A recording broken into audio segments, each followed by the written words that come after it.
Hello and welcome to the 50th installment of the Synapse Misfire Podcast. I'm your host, Chris, and I'm joined by our co-host, Jordan. That's me, motherfucker. That's him. Jordan, answer me this. It's an important question. Alright. If I was a potential listener of the podcast who just detested the platform YouTube.com, where do you think, where could you find this podcast that's not YouTube.com? That is a good question. And maybe, while I'm at it, this might be too crazy, but where could you maybe, contact us as the beautiful host. As a podcast? Yeah. Yeah, absolutely. So, if you want to listen on any platform that is not YouTube, there's numerous platforms, as a matter of fact, Chris, to answer your question. Firstly, what I recommend, you can listen on Spotify, Apple Podcasts, Google Podcasts, Breaker, Radio Public, and my podcast app of choice, Pocket Casts. All natively, no extra work, just search up the Synapse Misfire Podcast. It's also all linked down below if you're too lazy to search. Also, say you don't want to listen on any of those apps, you detest every one of those platforms, but you have a podcast app that you personally use, there's an RSS feed down below. Import that into your favorite podcasting app. Listen to us there. And should you want to contact us and say you did not detest YouTube and that is actually where you are currently listening, just drop us a comment down in the YouTube comment section, even though, fuck YouTube. Or if you do detest YouTube and you just want to hit us directly with some questions, comments, concerns, some would say, and death threats, you can do so via email, synapsemisfire@pm.me. That's wonderful. It should say pm.us, but whatever. .us. So. That whole, comments, questions, concerns, death threats thing, know who says that every time I speak to him is our boss. Yeah. He'll speak to us, and then he'll, deliver some kind of, message about, some kind of work thing, and then before he leaves, he goes, comments, questions, concerns, death threats.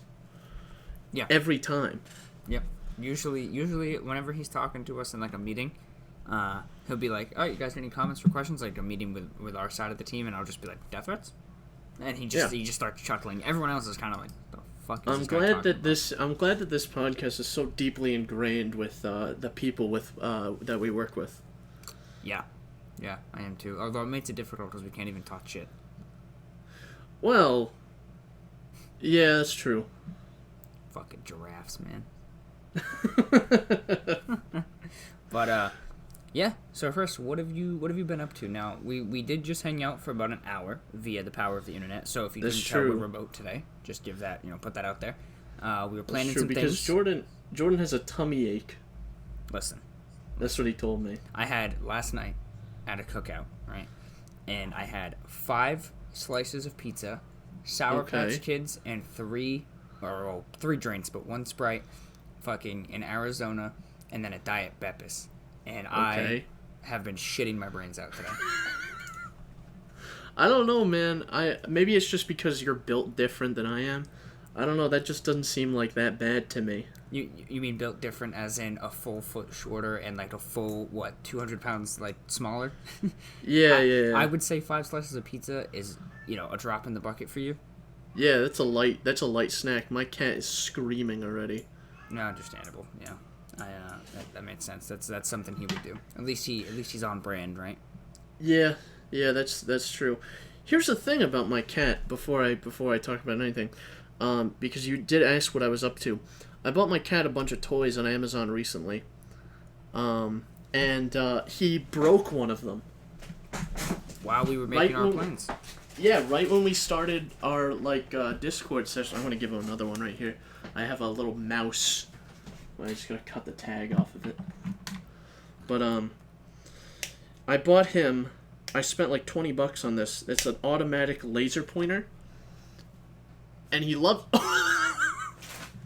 Okay, I just threw a toy mouse at him. He jumped about 6 feet in the air. It's a toy laser pointer that you press the button and it moves the laser pointer automatically. Ooh. And he loves it. He played with it for 2 hours the day I got it. He kept making me walk back out there every 15 minutes and turn it back on.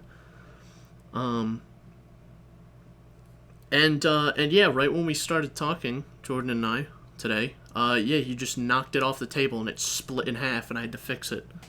That's fucking hysterical. If that's not a cat moment, I don't know what is. That is a cat moment. Oscar did the same thing when he had his automatic laser pointer, but the difference was he was in love with it for like a week, and then he was like, yeah, fuck this thing. It's stupid. Yeah, no, my kid just pushed it off the table. He liked it so much he decided to kill it. That's true affection for a cat. Everyone thinks like, hey, dogs lick you, that's true affection. Cats are assholes. No. If your cat tries to kill you, it fucking loves you. Oh yeah, then there is no bond stronger than my cat and I. Then, if that's the case. Yeah. Because if I look at him funny, he tries to kill me. So. I would try to kill you too if you looked at me funny. I think I would probably not hesitate. That's true. But what have you been up to, Chris? What's been going on in the last 2 weeks? I know we've seen each other a little bit at work. We've shot the shit. We've shooted the shit. Whatever you might want to say. Couple of interesting things, I think. Already uninterested. Bye. Oh, okay. What's going on? Well, tell me your struggles. Tell me your victories. I'm in the process of getting a new car. God fucking damn it. All right. Let's take a step back. What? Synapse Misfire lore, right? Yes. Chris gets a new car. Like, the amount of times I've taken a shit today is how many cars Chris has had. All right, there's since so we started many this podcast. Instances of me getting a new car that's not special anymore, but this one is particularly interesting. Oh boy! All right, so we have car number 5. All right, so what is so special about this car? Hang on, what's the cars I've owned? Is that the Jeep? You started the podcast with a Jeep Liberty and an Accent. That was the 2 vehicles you had. The Jeep, the Accent, the Golf, the Canyon, now the Suburban. And now, what's this new bitch? What's the new bitch on the block? Okay, so I don't know if I've talked about it on the podcast, but I don't like my Hyundai Accent. I just detest it, honestly. Yeah, that's come up a couple times. I got it brand new when I just really didn't care about driving experience and cars in general. I just got it because it was cheap. And I'm like, man, this kind of sucks to drive. It's not fun. So I did some shopping. I found that on not Carvana, but a different, an off-brand Carvana called Vroom, there was available a 2017 Ford Fiesta ST with 8,900 miles on it. Ooh, mama. And I started the buying process.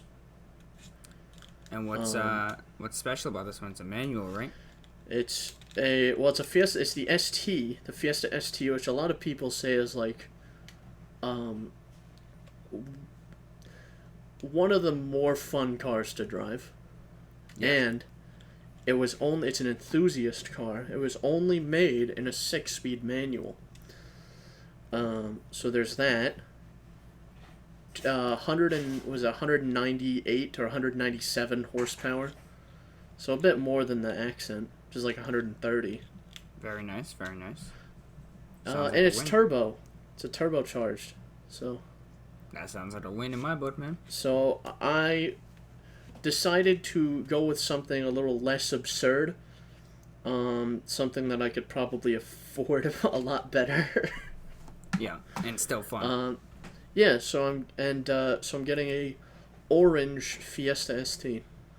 Yeah, so I've heard of the car because that was one of the suggestions our boss made to you, correct? When you were talking about cars you wanted. That's correct, and I shot him down. I was like, no, that's stupid. And then I got thinking about it. I'm like, he's right. It's fun to drive. It's good on gas. It's relatively cheap. How's the well? Obviously, it's a manual, so you're a little less worried about the transmission than say an automatic. But overall, because I was gonna say, I hadn't really known what this car was until you told me about it, and I decided to look it up. How is reliability in general on those? In general, on those is pretty good, but here's the thing. I actually have a story because I'm doing this whole thing online. I decided, well, I need to get my eyes on one of these things. I need to get the peepers on one. I need to get my ass in the seat of one. Yep. So I found one at a dealership near me, a Ford dealership. Oh, yeah? Well, okay, it wasn't an exact match. It wasn't a Fiesta ST. It's a Fiesta ST line, which is just the ST but shitty. So it has like body. it has all the ST features. So the suspension, the seats, the wheels, but it's non-turbo. So it has the same drivetrain as the regular Fiesta, and it was an automatic. And those automatic transmissions suck. They're awful. Hang on, let me delve back into my notes because I have something I wrote about it. So the particular one I test drove was it had the automatic with the infamous power shift dual clutch transmission, and man, that fucking thing sucked. I put it in gear, right, and I let my foot off the brake, and it just went, and like my hands were shaking. The whole thing was shaking. It was like I was driving stick and not giving the car enough gas. Mm-hmm. So it was just every time I'd pull off a stoplight, every time I'd pull out of the parking lot, just it was super weird. I actually hesitated to drive it because I thought like something was broken. Yeah. And I was like, I let off the brake and I just started going. I'm like, and I stopped. I'm like, what's going on here? And then I just said, fuck it. And I just gunned it. And, then it was fine. But also, those transmissions apparently, the automatics slip like a lot. So, nice. They determined it not a safety concern that it will slip into neutral on the highway. Yeah, I mean, at least it's not slipping into fucking park or something. Just fucking locking the whole front end and blowing the engine up in your face. I suppose. That's interesting. But I'm pretty sure, right? I went up a hill onto an on-ramp. It was an on-ramp, and then the on-ramp was, like, up a hill. You know what I'm talking about? I'm assuming I think I know exactly where you were kind of describing, to be honest. It was, for reference, off mic, it was... Yep. So I was getting onto the highway, and I was going up this hill, and it was just, like, hesitating going up this hill. And I think... I'm not 100% sure, because I don't remember it that well, but I think it was, like, slipping going up the hill. So, in short, if you're gonna get a Fiesta, get the 6-speed, because the automatics suck ass. Yeah, there you go. You heard it here first. Slipping. And I have 4-year mechanical warranty from Vroom as well. So that's not bad at all. But on the paperwork it says they do not cover clutches. Well, so I can't just do tons of clutch dumps until I can't move the car anymore. Yeah, well that makes sense. Which sucks. That made sense though. That well, yeah. Warranty, considering the warranty is like, I think it's like $1,500 for 4 years, and if I did like 4 clutches, that would cost more than the warranty. So. Yeah. You know, it is what it is. Yeah, no, that's fucking sick though. I mean, at least it sounds like it'll be a fun car. So. I hope so. It's already your 5th car since we've started this podcast. Yeah, I hope to keep that one. Yeah, just don't get bored of it. For a little while. No, and that's the thing, is I wanted something that I wouldn't get bored of. And then maybe when I start getting bored of it, I can do a couple mods. Yeah. Because they take mods pretty well.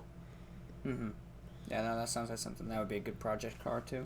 Not too much, because it's obviously, new. It's financed, and I don't want to, Yeah, you shouldn't really be fucking with it too hard, but that's cool, though. Yeah, maybe like an exhaust, maybe a bigger turbo if I get a little too excited. Yeah. Hell yeah. But, anything else besides the new car happening? My cat is going fucking ape shit. Damn. I gave him a little toy mouse and he's going ham right now. Cat be like. But, so that, yeah, new car. Alright. Anything else, though, before I interrupted you? No, you can go ahead. You can, if you have anything interesting. Yeah, so I haven't really done a substantial much. I actually haven't played shit for games in the last I haven't 2 either, weeks. honestly. But what I did play was Sniper Elite VR on the Quest 2. And how's that? It's pretty good. It's pretty damn good. I have a couple, pet peeves with it. Cons, some might say. But overall... Ooh, gripances? Yeah, gripances. Yeah, absolutely. Grievances, gripes and grievances all together.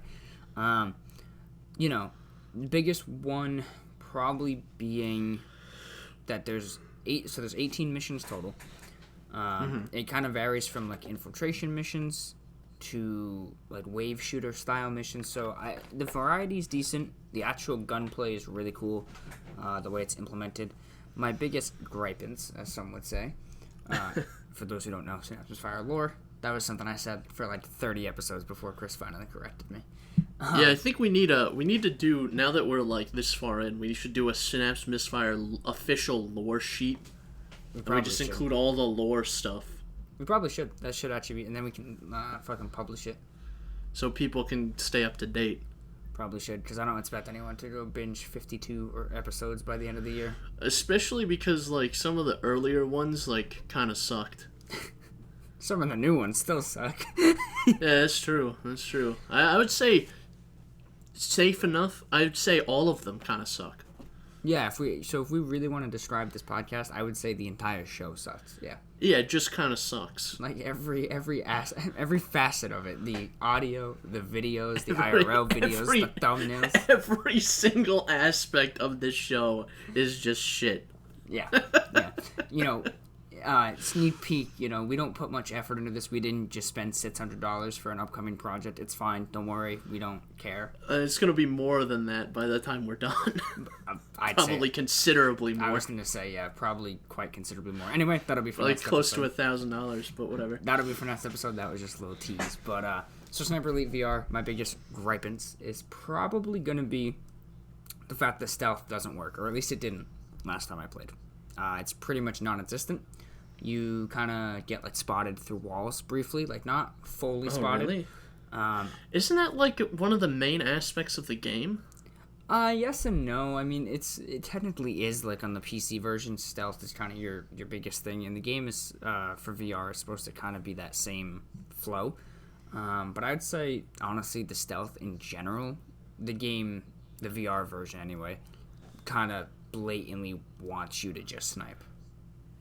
Like, yeah, that's fair. Like, I'm not... I mean... Yeah, like, it's tough to explain, but everything basically is like, yeah, just snipe. Like, there's no incentive to really be stealthy or use a machine gun. Because I'm not a big Sniper Elite guy, but I played a little bit of, like, 3. And if I remember rightly, it's like, you can... There's a bunch of stealth stuff, like you can like start generators and like start cannons and stuff to like suppress noise, create noise so that you can suppress gunshots. So that you can do in this. You can like bust up generators to make noise to suppress your gunfire. But in terms of like in the main PC lineup game, there's the main handgun is called the Well Rod. It's a suppressed pistol single shot. Yeah. That is in the game, and there's almost no incentive to use it. In general, but overall, like the gunplay in the game is pretty good. I did notice some of the, I'm gonna say interaction bots is kind of like a hitbox, but I'm gonna say in VR terms, interaction bots would be like the tolerance. So you go to pit something up, there's a tolerance between where your hand is comparative to the object, and do you pick it up or does it not? Some of that was a little fucky for me. So for example, most shooters like Onward on VR, you push a button to either drop your mag, or if it's a full auto gun, you push the button and it disengages the mag lock, and then you have to pull it out of the gun. In this game, there is no button. You have to physically grab the mag out of the weapon to unload, and some of the tolerances are too small, So too often I would go to grab it and it just wouldn't let me, and I'd have to like phase my hands into each other to get. Yeah, I used to run into issues with that on like on H3, just because like there is a button to drop your mag, but I would like to take it out of the gun sometimes, and that was always just kind of a challenge. Yeah, Onward is the game and I've seen even loading guns too. It was like trying to make things line up, and it wouldn't work. Yeah, a good portion of the time. I would say Onward is the best game I've ever played for that, because it's a military sim game, but it understands like you don't physically have to line up the mag. Like there's good tolerances. It knows it's a video game and it's imperfect. So I think that VR games have to have that mindset. It's like, okay, this is a video game. This technology is imperfect. Yeah, and also we need to have some kind of play. Yeah, there needs to be some tolerance. So, like, I shouldn't have to physically grab the mat. Now, I don't like games that do this personally, this next point. And Sniper Elite does allow you to do it, which is fine. I think it should be there as an option, but in my opinion, you shouldn't have to do it, and it should be able to be turned off. But, like, gravity pulling items, I don't like that, personally. It depends. It depends on the game as well, I would say, too. So, like, Half-Life Alyx, they make it into the lore. Like, you get a specific glove that can do that. Sniper Elite is just like, hey, you can reach out 10 feet away at that sniper and yank it into your hand. And I don't like that, personally. I think that makes games a lot more convenient. But also I can see why you wouldn't like it. From a realism standpoint, I don't like it, but I understand that it should be an option from an accessibility standpoint as well. That too, yeah. But then again, like, playing VR, like, I don't play a ton of VR in general, but when I do, it's like usually things like H3 and Blade and Sorcery, where I'm not playing it as like a serious sort of like story driven game. Yep. So I kind of like having that as an option. Yeah. Just because it makes my experiences in those games a lot easier. Yeah, and I like it for Blade and Sorcery because obviously it's pretty easily explained away as possible. You're a fucking sorcerer. Yeah, I still don't use it as much, but I do like it. Yeah, I'm also like a gangly, uncoordinated ape man, so it just makes it a bit easier for me. Yeah, I think there should be an option. I understand, like, in general, accessibility should be one of the first and foremost things when designing a VR experience or even a flat screen experience. That's true. Accessibility video games are already like a fucking challenge with accessibility. Exactly. That's why I like games like The Last of Us 2 that won a shit ton of awards the year it came out for accessibility. That's good. Like, I'm glad they take those extra steps for accessibility, but I also prefer accessibility on one hand as well as realism on the other, because as the type of person I am, the type of player I am, I would like to turn off those settings, but I can't. But then I just kind of try to avoid them. But some games also make it so you have to force pull items, which I don't personally. Like obviously Blade and Sorcery, it made sense. Vader Immortal, the Star Wars game, made sense. Sniper Elite, where you're this Italian sniper, but yet you can force pull a fucking Car 98K off. But you're elite. You're an elite sniper. Jordan. Or are you an elite sniper or a sniper elite? Yes. But so I've primarily talked about the cons of the game, things I don't personally like. But let me tell you, the actual gunplay, specifically with the sniper, and the bullet cam from the main game that they brought into VR. Oh, they brought that into VR. Chef's kiss. Now, the only other con I'm going to throw in there about it, just so I can get everything, just so you know I'm not biased. I'm not like, wow, this game's perfect. It's not. So when you fire a shot, obviously, Chris, you're a smart guy. A bolt action rifle, you fire a shot. What do you have to do after you fire the shot? Well, you have to reload your bolt. So yeah, you gotta rack it back again. You'll fire, and there's a split second before it goes into bullet cam. So you'll let go with your right hand, if you're right-handed like me, to then rack the bolt. Well, here's the problem. Yeah. If you do that, or at least in my experience, it's a glitch I keep finding. If you do that, and it goes into bullet cam, and you have your right hand off the gun, you have to, like, twist your left wrist. Otherwise, when it exits bullet cam, your calibration's all fucked up for your hands. Oh, really? So, like, if you have your hand out straight, say you fire, imagine holding a rifle. You fire it. If you leave your left hand like that, holding the barrel of the rifle to rack the bolt, when it exits, the rifle is going to be parallel to the screen. And your wrist is going to be all fucked up. And it's easy to fix. The easy fix is you let go of the rifle, but it's still inconvenient as hell. That's the only other complaint. But the actual sniping, oh, dude, it's good. The bullet cam, so good. I wouldn't expect anything different, honestly, from Sniper Elite. Yeah, it's so good, dude. It is really good. Here's a question for you, Jordan. What's up, baby? A VR question, because you mentioned your thoughts on like the force pull thing. Yep. What's your preferred method of locomotion in VR? Do you do like the walking, or do you do like teleporting? How do you like to do it usually? I will not play a game that has teleporting. If every game Really? I play, I can only like stand games that have free locomotion and free turning. Turning has become less of an important method to me because Quest is wireless, but you can physically like turn now. Yeah, I will not really play a VR game that doesn't have free locomotion. I specifically didn't buy budget cuts until they added free locomotion, and then I just happened to not really care for the game. But That's fair. Every game I play is free locomotion. I usually do free locomotion as well. The only thing is like for a split second, if I haven't played VR in a while, it'll make me dizzy. And then my body just goes, okay, we're doing this now. Your brain's like, what the fuck, dude? Yeah, your brain's like, whoa, oh, okay, yeah, this is, all right. And then you just have to, like, understand that, like, okay, I'm moving in a game and not moving in real life. And once you do that, it's easy. Yeah. I prefer as close to total immersion as possible. So, like, for example, Half-Life Alyx has perfect locomotion options. The only thing I didn't like about it is you can't free climb ladders. You stick your hand out, and then it teleports you to the top. That's literally my only complaint with locomotion in that game. Yeah. Sniper Elite. People... Go ahead.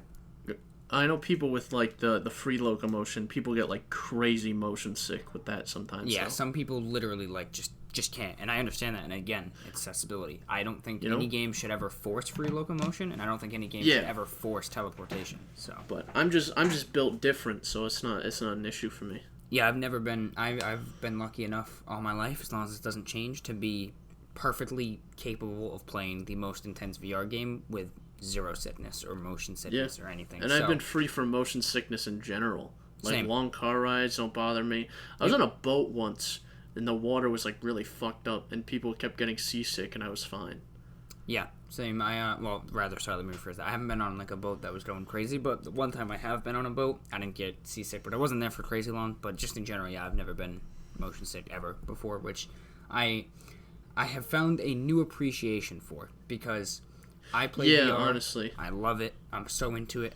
Letsy puts the headset on and she almost passes out immediately, and I realize how fucked up I would be if all of a sudden I became like that, because it's something I really enjoy. So, I can just imagine, like, the spiral that would happen. I feel like you just kill yourself, honestly. I'd start playing VR games, but in real life. So instead of playing, like, Aspire 1, where you're being stealthy and yanking people in vents, I would just start finding businesses and crawling through vents and just yanking people into the vent. So I am going to be sitting at work doing my job, and Jordan is going to descend from the vent and pull me into the vent and then shoot me in the mouth. Fucking yeet you right into the vent, dude. But, man, I love VR. Sniper Elite VR is really good. I would recommend it. It's $30 or $40, I think. It's a bit of a full priced VR game in terms of what a VR game usually costs. Well, but it's a good one. Honestly, I think $40 now in a VR, like in VR in general as a platform, I feel like $40 gets you a lot further than it did in like 2017. Yeah. And I feel like in some cases, $20 gets you way fucking further, dude. The amount of $20 VR experiences on the Quest, that comparative to what it was when VR was like new, a ton 2015, more. 2016, dude, you would get maybe a 45-minute experience in 2016. Now you can get like full-on 5-6 hour experiences. Even for like $40, you would get like a 45-minute game. Yeah. Yeah, the only game I've seen that was ever like an exception to that from that time period would be like Arizona Sunshine. That was like the first full-length VR game. Yeah, Everything else is and I know, literally like, 45 minutes, dude. I got like Job Simulator. I got that for free with my Vive, and I feel like I didn't get my money's worth, and I did not even pay for the game. Yeah, I mean, Job Simulator is a fun time, but it is fucking short. Well, and this is before it had the infinite mode as well. They have the infinite mode now, which I think added a lot to the game, but this is before they had the infinite mode. I forget what it's called. It might be called, like, Overtime or something. Overtime, yeah. Pretty sure it's Overtime. And so you could start that game and play all the jobs and do all of the jobs complete in an hour and 2 a half, hours. Maybe 2 hours, yeah. Hour and a half. 2 hours if you take it slow. Yeah, if you try to, like, experience it a bit. Yeah, but I'm glad they added the Overtime mode, or the free play, I guess you should call it. Yeah, and Vacation Simulator was a bit longer too, which was good around that. I played a little bit of that, and it's like, right. It's okay. It just doesn't have the same charm as Job Simulator did. Yeah. Well, something about Job Simulator was fucking fun. I have a hard time with a lot of new VR games sometimes because games like Half-Life Alyx or The Walking Dead Saints and Sinners, like, I just have a new expectation, and maybe I'm wrong in that, but I have a hard time with, like, indie games at this point for VR. I haven't spoiled myself with experiences like that because I'm a cheap bastard. Yeah, well, understandable. You know, I get it. Cheap bastard who just combined with me spent $600 on a fucking video idea. Listen. For you guys, so you gotta fucking like, comment, subscribe. I wasn't happy about spending that money. Oh my god, we bitched about it for like 10 minutes before we even hit add to cart. Yeah, no, actually, I'm like, I have no financial issues with this. Spending this money will not put me back in any significant way, really. I just don't like spending money on things. That was funny. We were literally just sitting on the website. I had it in my cart, and we were just like, man, this isn't even like a lot of money for us, but what the fuck? Yeah, dude, we're getting old, bro. We're turning into 20. Old men. Yeah, on that topic, our birthdays just passed. We're both 20 now, man. We're fucking old, dude. We're both 20, and we're 20 going on like 50. We're getting old, dude. I'm pretty much ready to retire. Like, honestly, I feel like I'm in my 60s. No. I'm just like really like uppity and like crotchety about things. Oh, that's awesome. I find myself complaining about like gas prices going up 20 cents. Yep, same. Damn gas prices. Or like going to Walmart and finding that milk has gone up 28 cents a gallon. All pissed off. It ruins your day.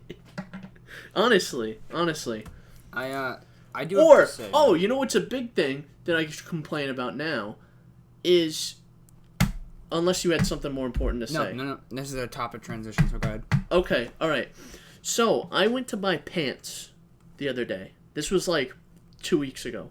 I went to go buy pants.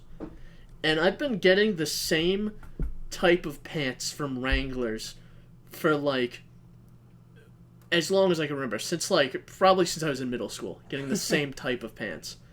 And I ordered them, and they discontinued them like the day I ordered them. So they canceled my order. Jesus. And then I ordered new ones, different ones, and they came in. I'm like, I hate this. So I returned them, and I found the old ones on Amazon, and I bought those. Oh, no, man. So now I'm going to have to find new pants, and I've never been more pissed off. I am beyond pissed. I fucking love it. Oh, that's awesome. That sucks, though, dude. Why would you... What do you tell me? What's going to happen next? Is Carhartt gonna discontinue the black T-shirts? Can you just explain to me, Chris, what executives sit in a meeting and they go, we're going to discontinue this pair of fucking We're going to discontinue this exact SKU of pants to piss off Chris, specifically. Like, hang on. How do you even discontinue pants? Like, what replaces it? Like, what is so popular now that just replaced those pants? I don't know, because I can't find one with the same blend of material. God, man. Fucking I can only find, assholes, right? Huh? Because I'm a fat bastard, so I get the flex pants. And the ones I have are like, I think they're 86% cotton, 12% denim, or sorry, Jesus Christ, 12% polyester, and 2% spandex. And the other ones that I bought were 99% cotton denim and 1% spandex, and they didn't stretch as much, and it sucked. So I found the other ones with the same blend, and now there's no combination that has that blend of fabrics. What if we make it? Why don't we start making it? Making our own pants? Yeah. Okay, we could do that. Yeah. There you go. We'll go to battle with Wrangler, because Wrangler, right? You said it was Wrangler brand. Yeah. Yeah, we could. I think you and I combined could make pants that would become a bestseller and put them out of business. Oh, easy. Easy. We got the build down. 2% spandex. What was it? Like 10% cotton. 12% polyester and 86% cotton. Yeah. There you go. We just combine all that and then put it in a pants shape, and then we sell it. Yeah. Yeah, exactly. Easy money. Do I have any idea how we might go about that? No, not a clue. But, easy money. Do I understand how business works, like, literally at all? No, not really. But easy money. Easy money. But, Chris, we were talking about old man stuff for a minute there, right? We were talking about spending money and how much And that was an old man thing, but yeah, go ahead. But, you know what spending money on doesn't hurt? What's that? The fucking Steam Deck. Dude, that, actually, I am convinced this might be the first thing that the Synapse Misfire Podcast has predicted. Yes. It's like a PC handheld. Yes, and Chris, I am slightly disappointed. So I reserved mine. I did reserve a Steam Deck. Oh, no. I reserved it the day that reservations went live. Don't tell my boss, but I totally just sat in my fucking cubicle trying to hit refresh and buy it. Boss, I know you're listening to this. Yes, I did. He's going to listen to this. I tried to reserve that thing for like 40 minutes, right? And I couldn't get through. The Steam servers crashed.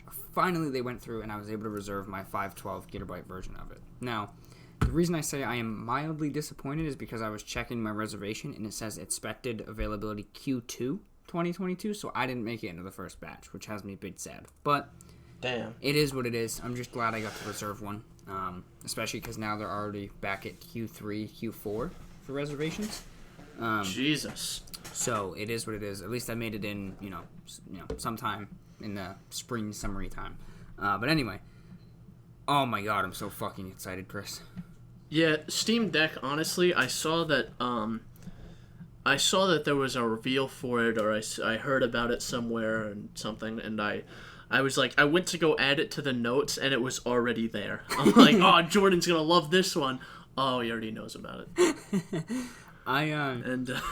Oh man. So first things first. Yes, we predicted this. We talked about this for a while. Yeah. How many times were we talking about the Switch? Because if you don't know, another piece of Synapse Misfire lore is that I love handhelds, but I'm not a huge fan of the Switch because I play third-party games, and the Switch is obviously best at first-party games. So, me and Chris have talked about this numerous times on the podcast, and numerous times we've been like, you know what would be awesome? Imagine if Steam made their own, and it played Steam like a games. Steam one, or like just in general, like a PC-driven handheld. And here it is. Also, Switch Pro. Or what is it? A new Switch is coming out, Switch isn't it? OLED, the most disappointing fucking upgrade I've ever heard of. Yeah, it's just the same exact thing. 7-inch screen from 6.2. It's OLED, and it comes with 64 gigs instead of 32 base, and a new kit stand. That is all. So it's basically like if you didn't get a Switch, here's a new one to buy. It's basically like you don't have one. Hey, we made the Switch. The Switch is really cool. Here's all the bad parts about the Switch for $50 more fixed, essentially. Well, but then the screen is still low res. It's still 720p. Still 720p, but it's OLED, so I mean, I guess it's better than an LCD that's 720p, I suppose. But I guess. I mean, you get more color accuracy, but at the end of the day, the Switch OLED, and that's literally what they're calling it, in my opinion, was the most disappointing announcement I've ever seen. Yeah, they should have just done like a Switch Pro or something. Yeah, and I think that now they kind of have to. I don't think they have a choice, Chris, because the base Steam Deck is the same price as a Switch. Now, you obviously, you get the same storage as the Switch OLED, and it's 2 fucking teraflops. Are you aware that the Steam Deck is slightly more powerful than a base PS4? Really? That is fucking impressive, yes.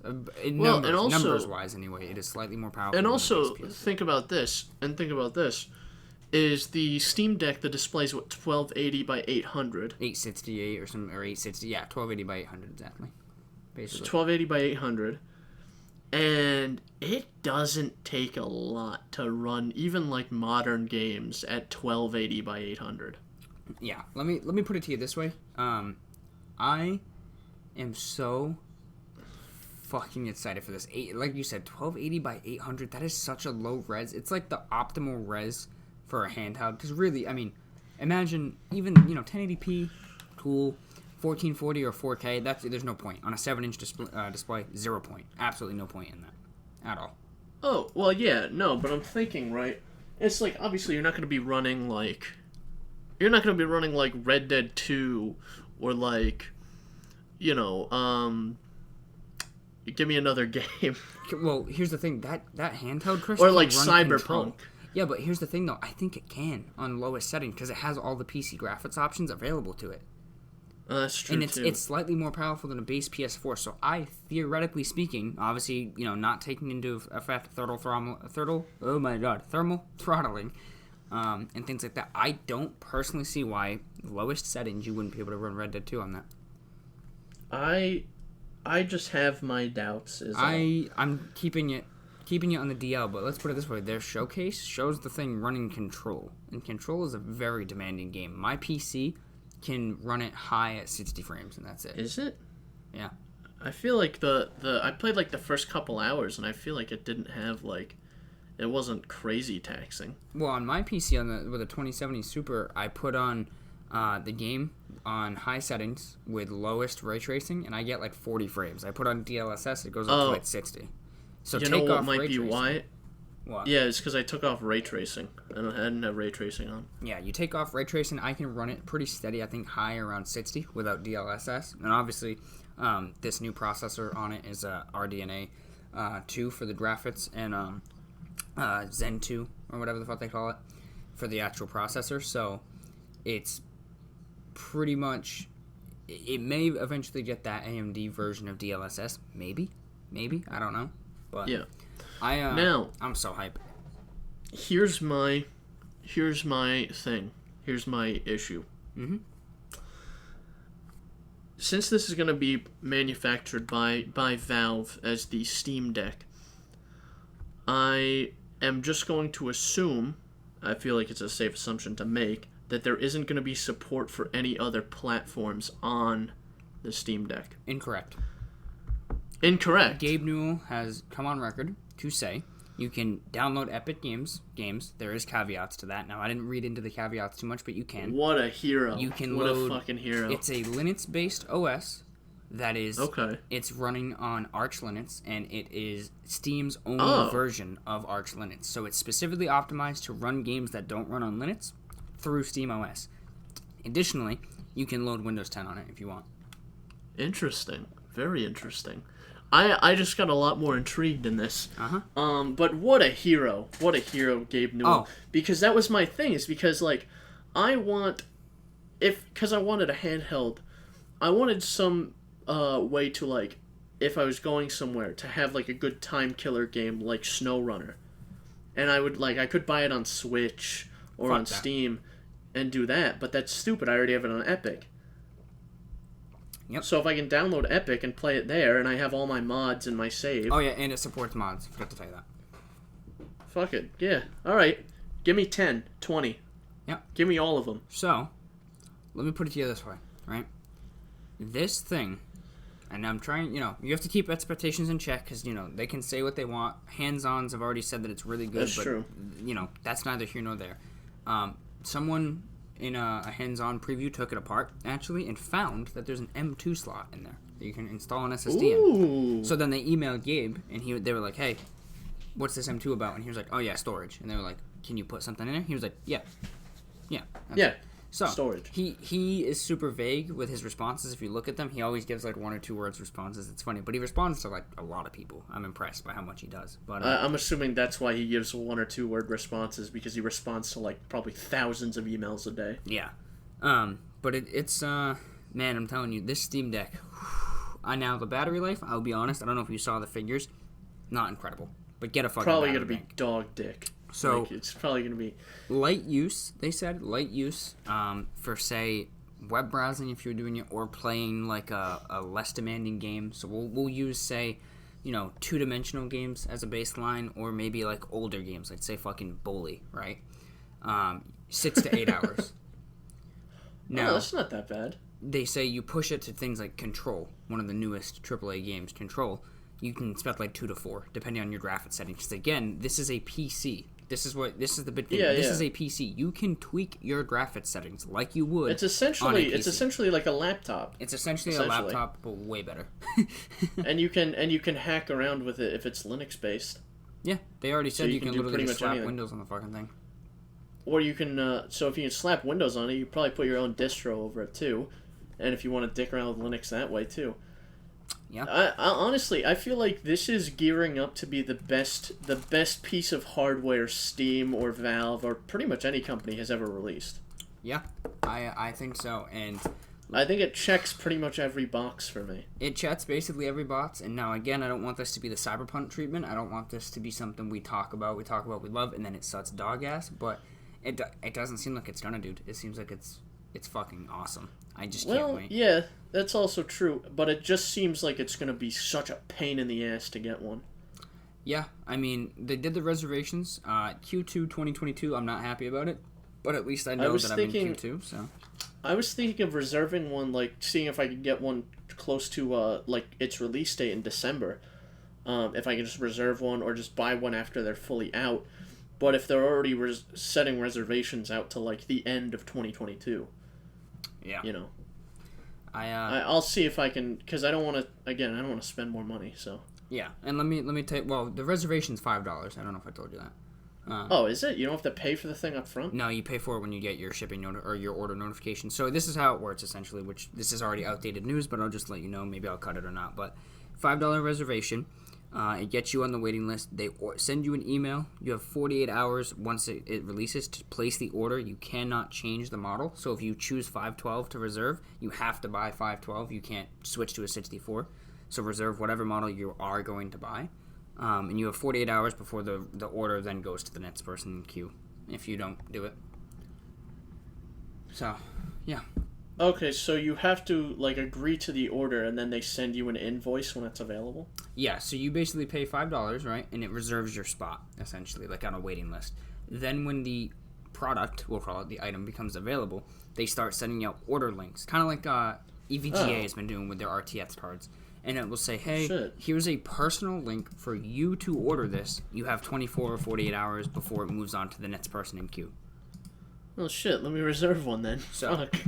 I reserved it. I paid $1.98 because I had a $3 Steam balance. So, I paid $1.98 for this fucking thing. And I just, oh, dude, I can't fucking wait.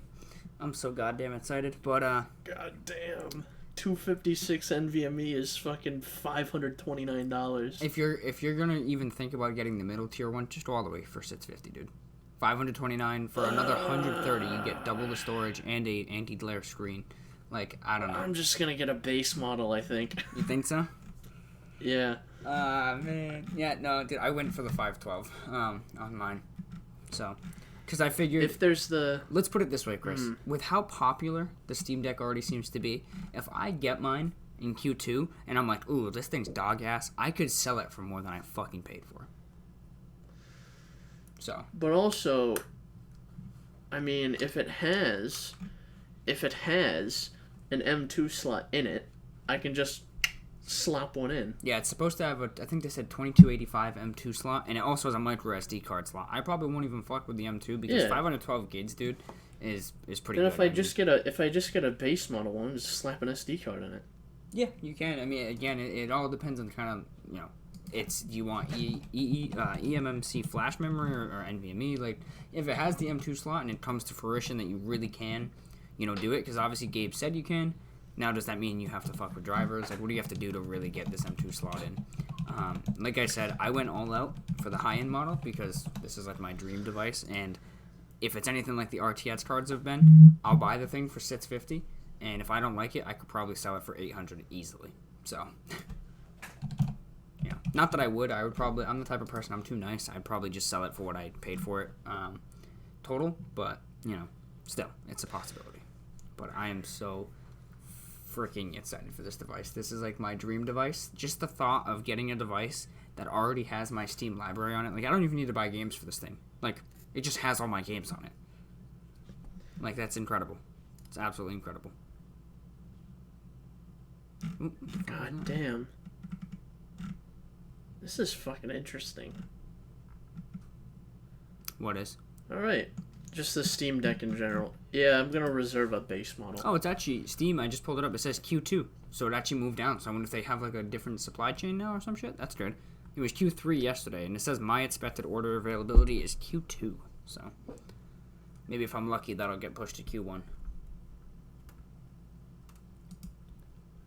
What up? Yeah. Oh, and the best part about it, too, is, or not the best part, but in general, like, one of the coolest parts about it is it's not even, like, just a base Switch where you have your normal Joy-Cons. Like, there's programmable buttons on this thing for, like, macros. Like, there's palm rest buttons like you would get on, like, a high-end gaming controller. Like, it's so fucking cool. Some of the design choices they made and shit.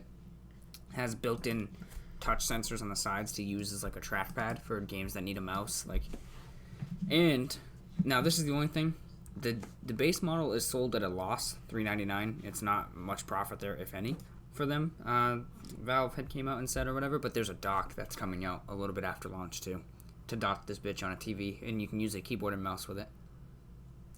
Nice. So I'll be getting. That's actually, yeah, that might actually be. Like I'm saying, it's gearing up to be probably one of the best pieces of hardware, just in general, that you can get. Just because of how Nintendo is, I hope this fucking like wrecks their shit. Like, I wanna see this blow them out of the water. Like, well, here's the thing, is I don't think that it's going to be. It's definitely going to be a Switch competitor, but there's all the Nintendo first party stuff, but then that you have to think about. There's the first party stuff for the people who obviously only play first party, but like, I feel like if someone had to choose, there's way more functionality and usability coming out of the Steam Deck, where I don't think, unless you're just completely like, yes, I need Nintendo first party, there's pretty much not an incentive to necessarily get a Switch once this comes out. That's true too, and I found like with Nintendo and their products, games are it's like expensive. There's never people who are like, I could take it or leave it, like, because I feel like there's always people who are buying these things, like they're buying the like first party Nintendo games like the night they come out, or they're buying the Nintendo Switch like the day it comes out, and they're getting the new one and whatever. There's like people who are like really hard in the paint with Nintendo games, and there's just people who don't really play them. Yeah, and I'm more in that camp where I don't really play them. Like, I'll hop on like a first party Nintendo game, like I hop on one every once in a while. But like, yeah, I mean, let me put it to you this way, Chris. I'm just sitting here thinking about how I could literally probably get Valhalla running on this fucking thing. Like, yeah, probably. Like, I always complain. I'm always like, I'm a complainer, as you would say, like you do sometimes. You go on your rants. My rant is always, I want more third-party stuff on the Switch, because that's the type of player I am. I complain about most things, honestly. True. This, to me, is everything I have said numerous times on this show that I've wanted in a handheld. It is a handheld with nothing but third-party games. Like, yeah, it's the handheld for me, if obviously it comes to fruition. So obviously this thing could release and be complete ass. Just no one fucking likes it. It's like, dude, what do you mean? This thing thermal throttles like crazy. Battery life's 45 minutes, But in general, having that customization, you can lower graphics settings. Like, the Witcher 3 on this considering this is, I believe, roughly 2.5 times more powerful, or four times? I forget how many teraflops the Switch is. I think the Switch might be half a teraflop, and this is 2. So in theory, I know the Switch is like very not powerful. I think it has like, so I don't make up. I think it has like the same power as like an Xbox 360 or something. I want to look it up. That might have been the Wii U. So the Switch, yeah. So the Switch is 393.2 G-flops. What the hell is G-flops? GPU? Gigaflops. Gigaflops. Okay, that makes sense.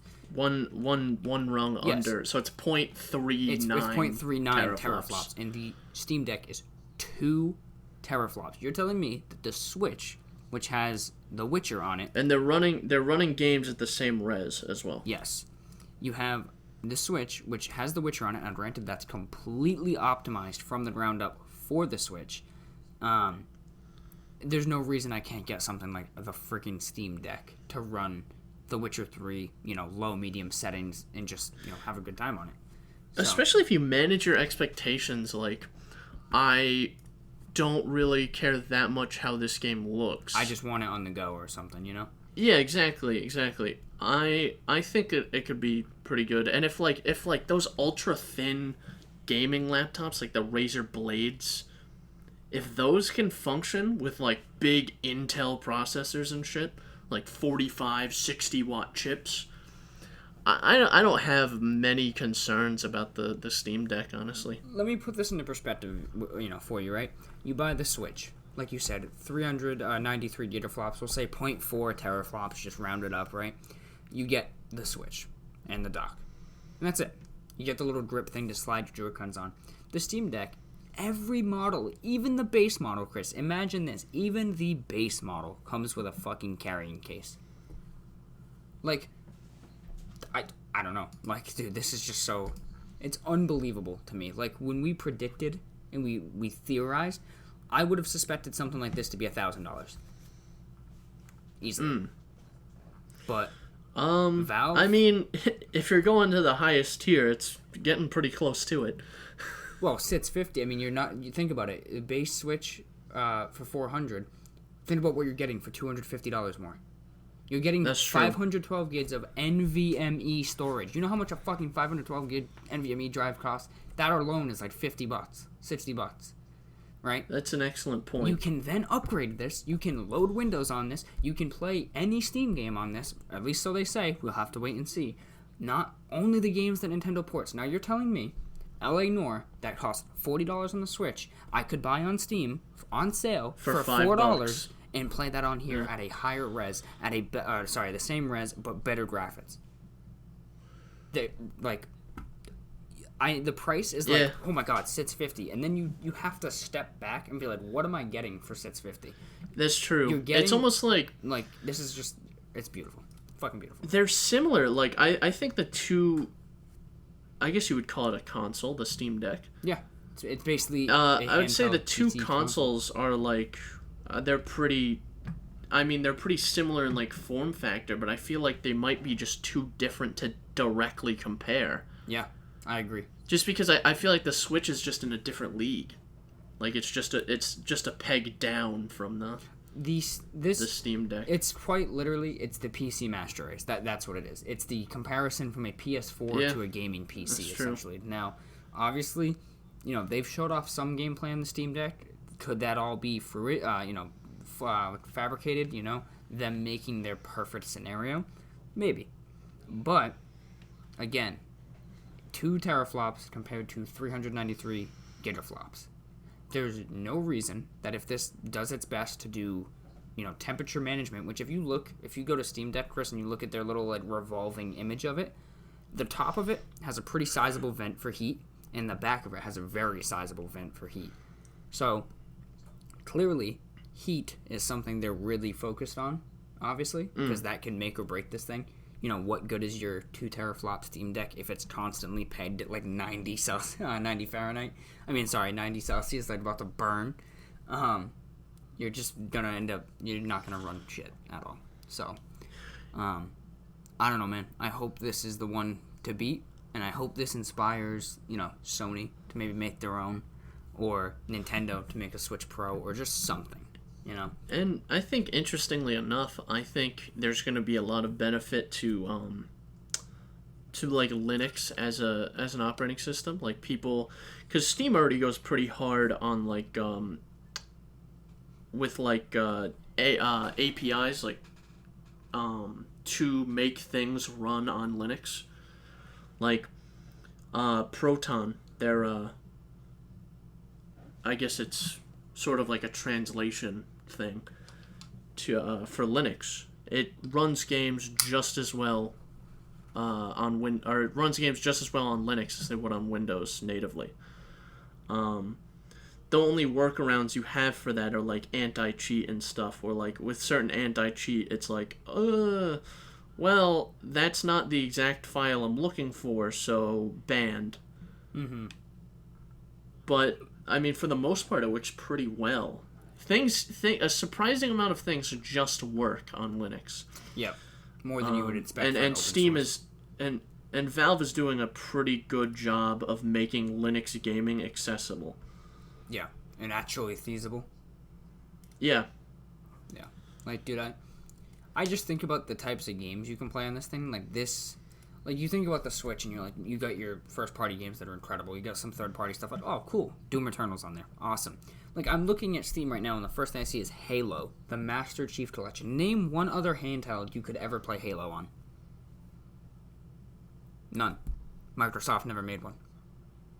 But now Halo, which is on Steam, is going to be on a handheld. The NVIDIA Shield Portable. Yeah, there you go. If you want to go with the NVIDIA Shield Portable, there you go. I have an NVIDIA Shield Portable. That's true. Now, is the Shield Portable, I'm trying to remember, is that the one that was just streaming only? Yeah. That's what I thought, because I always used to want one of those. The Shield Portable, it's like a controller with a screen. The screen folds out. It's dog shit. Yep. Dude, it is so bad. The screen is like, I think 4.5 inches or something, and there's about an inch of bezel around the whole screen. I used to want one of those so bad when I first got into gaming, and then I realized how awful it is. Yeah, no, that's real, because like I kept watching videos about it. I'm like, oh, I'm so excited for this thing, and then I got it, and I was so fucking disappointed. Now, I hope that doesn't happen with this thing. But no, well, that can run games. Well, this can run games on the device, so that's why and the only games you can run on the you can run on the Shield. You can run games on the Shield Portable, like on device, but it's all Android games because it's Android. Yeah. So. Oh, I also just want to take one more steaming dookie on the Switch real quick. One thing I'd say the Switch has going for it, but the Joy-Cons in general, like I don't like the Joy-Cons at all, and thumbs that drift and all that, but their controller is built into the Steam Deck on here, which makes me a little bit worried for what happens if, you know, a thumbstick breaks. You're like, oh, fuck, you can't slide it off, slap on some new Joy-Cons, right? You die, that's it. Basically. Now... No, you send it to Gabe Newell himself. You send it to him. And he himself fixes it. Yeah, absolutely. But here's the thing, right? Do you know what this Steam Deck has that the Switch is missing majorly, that I have always bitched about wanting? What's that? How about something as simple as Bluetooth? Oh, it's Bluetooth. Yeah, you can use Bluetooth headphones with it instead of having to use wires or adapters with the Switch. Yeah. The thing about the Switch is that it has Bluetooth, but it only supports the controllers. Yeah. Exactly. Let me rephrase that. User accessible and usable Bluetooth, I should have said. Yeah. Yeah. You can use the controllers, but you can't hook up Mark IIIs. Can't hook up Galaxy Buds. You can't hook up anything Bluetooth besides the Joy-Cons. I think, honestly, like, if you were... I mean, I don't fly very much, but if you were, like, on a plane or a train or a submarine, I feel like Galaxy Buds Pro and this Steam Deck, that'd be a good combo. That's what I'm looking forward to right there, to this Steam Deck. I'm not using my over-ear headphones with this thing. Galaxy Buds Pro for the win. And there's also a headphone jack, Chris, unlike most smartphones. God damn. That's one of the reasons why I'm probably never getting a new phone. I'm keeping this Note 9 until I die or it dies. Hopefully you first, yeah. Yeah, honestly. Because it's got everything I could want in a phone, honestly. The display is decently big, it has a halfway decent camera, USB-C, and a headphone jack. Now, what are you going to do if phones all of a sudden transition back to headphone jacks, but it's not a 3.5 millimeter, it's like a new standard? Would you then get a new phone if that became the new standard? So instead of headphones coming with 3.5, what if they came with this random, like, 4 millimeter jack or some shit, and that became standard? Absolutely not. No? All right. Conceptually, and again, this is the reason I say I'm getting old. Conceptually, I hate dongles. Yeah. If I need to put like an extra little chode on my fucking phone for it to work with devices, I do not want it. Ever. I hate dongles too. Honestly. It's conceptually I disagree with them. I should be able to just plug whatever I want directly into my device. Yeah. Now I understand if it's like an old standard, like my IBM Model M keyboard. It's PS2, so I have a PS2 to USB adapter. So. Yeah, but it's from like a different time period, you know. That's from like what's the last time they used PS2? It was like early 2000s maybe. Yeah. And well, my motherboard does have a PS2 port because that's making a comeback in motherboards now. Mm-hmm. But it doesn't work, so yeah. Take that as you will. Hey, you can play all those like Steam Sets games on the go now. Yeah, that's true. I can play. Let me actually just scroll down the featured on my Steam page because I'm bound to find something. Hell yeah. Let's see. Oh, Nekopara, Catboy's Paradise, right here. Hell yeah. You can play this. Fucking what the hell? This is free, dude. Nekopara, Catboy's Paradise. You want to make a video on it? Let's look at this. Yeah, you can meet your Catboy heartthrob. Okay. Okay, there's measurements for everyone. Hell yeah. Fennel, who's 178 centimeters tall. Sage, who is 190 centimeters tall. Jesus Christ. Damn. Dill, who is 174 centimeters tall. And there's a visual novel with 4 roots for each Catboy. Someone put effort into this. Sounds like it, yeah. They made something legit. Anyway, moving away from Catboys. Yeah. Man, You can play that on your Steam Deck if you wish. Yeah, we talked about the Steam Deck for a while there, but man, I'm hype. I'm excited for it. It looks very interesting. Yeah, and like I said. And now we've both reserved one. You at the top of the line, me at the bottom of the line. So we'll see what the differences are fundamentally. Yeah, fundamentally. And if we get them and they both suck, we'll just do a Steam Deck diss track. Yep, there you go, Steam Deck diss track. Well, the best part is like, truthfully, dude, you can't even lose money at this point. With the market we fucking live in at this point, where silicon is so hard to fucking come by, everything's out of stock. Like, I'll melt it down for silicon. Get this Steam Deck for $650. It will be so easy after launch. If I hate it within a week, it would be so easy to get that thing to sell for $800. Oh, for sure. 900 probably. We live in a society that wants Jordan. So, it would be easy motherfucking peasy. So, I'm not even concerned about paying the $650. You make an excellent point, Jordan. Yes. Getting fucking anything right now is such a pain in the ass. Yeah. Yeah, it is. So, I'm going to just... When the world ends, I'm just going to sit on a toilet with my Steam Deck. I'll just sit and just start shitting and farting. Shitting and farting with my Steam Deck, baby. Yeah. God, I'm so excited. But, yeah, I think that's all I got for this episode. We have a lot of topics for next episode, and we have a big announcement coming next episode. So stay motherfucking tuned, baby. Yeah, I think that's it. And, that's the end. I promise you guys we won't talk about Steam Deck for an hour next time. Promise. No, we'll talk about it for 2 hours. Yes, in fact. But so anyway, that's the end. Remind everyone where where they can find us or where they can contact us or whatever. So if you don't want to listen on YouTube, you can find us natively in numerous podcasting apps such as Spotify, Apple Podcasts, Google Podcasts, Breaker, Radio Public, and my podcast app of choice, Pocket Casts. If you are listening on YouTube and you want to contact us, just drop us a comment down below. I try to reply to all of them. Me and Chris made fun of every one of them as well. And if you want to contact us directly, you can shoot us an email to synapsemisfire@pm.me. That would go straight to us. Comments, questions, concerns, and death threats. We'll read them out on the show. That is correct. That's all I got. All right.